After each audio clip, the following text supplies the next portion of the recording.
I think that you came here and leveled a bunch of accusations and allegations about Hunter Biden. I didn't level. I just said the facts. Did he get paid $50,000 a month? He was paid by a foreign company. Yeah, he was paid by Burisma. But Joe Biden was trying to get a prosecutor who was not pursuing corruption fired, and it was supported. It's amazing the gymnastics you guys will go through to defend what you really think the vice president, the vice president, and I would think somebody who's been accused of things in the last year or two would be more sensitive about throwing out wild allegations against people. I'm not throwing out wild. I'm throwing out the facts. The prosecutor was not pursuing corruption. That's why the entire West wanted him fired, including anti-corruption activists in Ukraine. I don't understand what you don't get about that. Well, let's talk about the transcript, because in that transcript, President Trump says, this is with the Ukrainian president who desperately needed hundreds of millions of dollars in aid, including military aid, to beat back Russian aggression. President Trump says there's a lot of talk about Biden's son, that Biden stopped the prosecution, and a lot of people wanting to find out about that. That's not accurate, but in any case, so whatever you can do with the attorney general would be great. Biden went around bragging he stopped the prosecution, so if you could look into it, it sounds horrible to me. Again, the description of the matters there is inaccurate. But you really don't have any problem with the president of the United States leveraging his power to push a foreign leader to investigate a political rival? What I have a problem is what the Democrats are doing. Understand what happened here, Jake. You had a bureaucrat who didn't like the president. Wait. What are you talking about? We know he didn't like the president. No, we don't know that. The Inspector General says there's an indicia of arguable political bias. That is Washington speak for this guy didn't like the president. Let's go into that, because I have that up here. I'm really actually surprised, because I've covered whistleblowers when you were on the committee during the Obama years, and there was a lot more reverence for whistleblowers during that period from Republicans than I'm hearing today. You said that he was a bureaucrat who hated the president or disliked the president, biased against the president. There is no evidence of that. Let me read from the Inspector General's report. It says, although the ICIG, that's the Intelligence Committee Inspector General's preliminary review, identified some indicia of an arguable political bias on the part of the complainant in favor of a rival political candidate, such evidence did not change my determination that the complaint related to the urgent concern appears credible. So first of all, that could mean that he interned for John McCain 20 years ago. We have no idea what it means.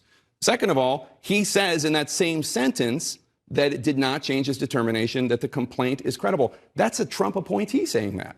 Two things you look at. Our committee, I'm on the Oversight Committee. We probably deal with more whistleblowers than any committee in Congress. Two things you look at to determine the credibility of a so-called whistleblower when they're coming forward. First, did they have firsthand knowledge? And second, what is their motivation? Was there some kind of bias? This individual has problems on both of those counts. He had no firsthand knowledge. He heard something from someone who may have heard something from someone. No, his sources were firsthand sources. So he has no firsthand knowledge. And second, he has a political bias. That should tell us something about this guy who came forward with this claim. And now the Democrats are saying, because of this whistleblower, we're going to impeach the president. I say look at the transcript, and the transcript gives you no reason to impeach this president, overturn an election where the people spoke, I think, loud and clear. This is Jake Tapper taking it to Jim Jordan as the Ohio congressman tried carrying water for Trump. And look, by now, we've seen this over and over again, where the president's mouthpieces are somehow trying to justify Trump conspiring with a foreign power by pointing at Joe and Hunter Biden. And there are two glaring issues right off the bat.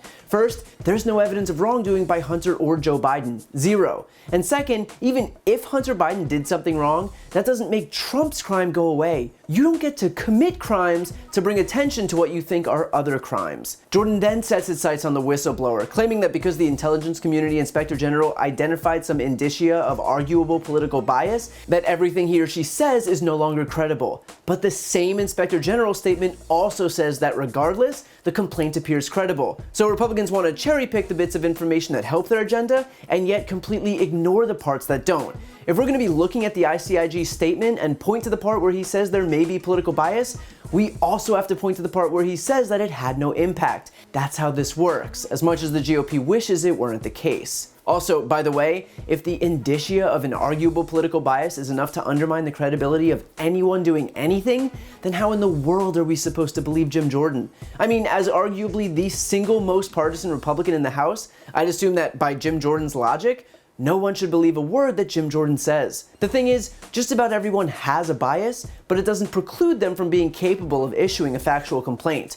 Although maybe the reason Jordan can't wrap his head around that is because he truly isn't capable of prioritizing facts over his partisanship. But that doesn't stop Jordan from doing mental gymnastics to figure out more ways that the credible whistleblower is somehow not credible. He points to the fact that the whistleblower didn't have first-hand knowledge, but A, the Intelligence Community Inspector General came out today with a press release debunking this theory, writing explicitly, by law, the complainant or any individual in the intelligence community who wants to report information with respect to an urgent concern to the Congressional Intelligence Committees need not possess first-hand information in order to file a complaint or information with respect to an urgent concern. And B, everything in the whistleblower complaint has already turned out to be true. So there's literally no basis to suggest that because there was no first-hand knowledge, that it's an illegitimate complaint. The whistleblower complaint asserted that Trump discussed opening an investigation into Joe and Hunter Biden with the president of Ukraine. That turned out to be true. The whistleblower complaint asserted that the Trump administration withheld $250 million in military aid to Ukraine.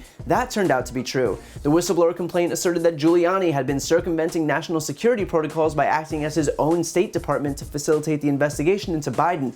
That turned out to be true. The whistleblower complaint asserted that the White House intervened to lock down all records of the call, placing them in a separate electronic system that's reserved for classified information of an especially sensitive nature, despite the call not containing anything remotely sensitive from a national security perspective. That turned out to be true. So if Jim Jordan's big defense here is that the whistleblower isn't credible because there was no first-hand knowledge and because there was some unknown indicia of an arguable political bias, then he's missing the point, which is that it all checks out. Trump's mouthpieces are so hell-bent on undermining the whistleblower based on some technicality, a wrong technicality, mind you, that they aren't looking at the glaring corruption in front of their faces.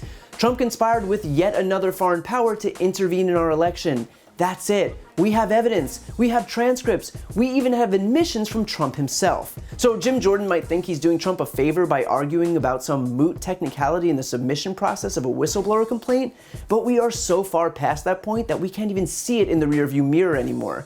Of course, if Jim Jordan doesn't want to twist himself into pretzels to come up with these tenuous excuses, he could always go another route for once and try, telling the truth.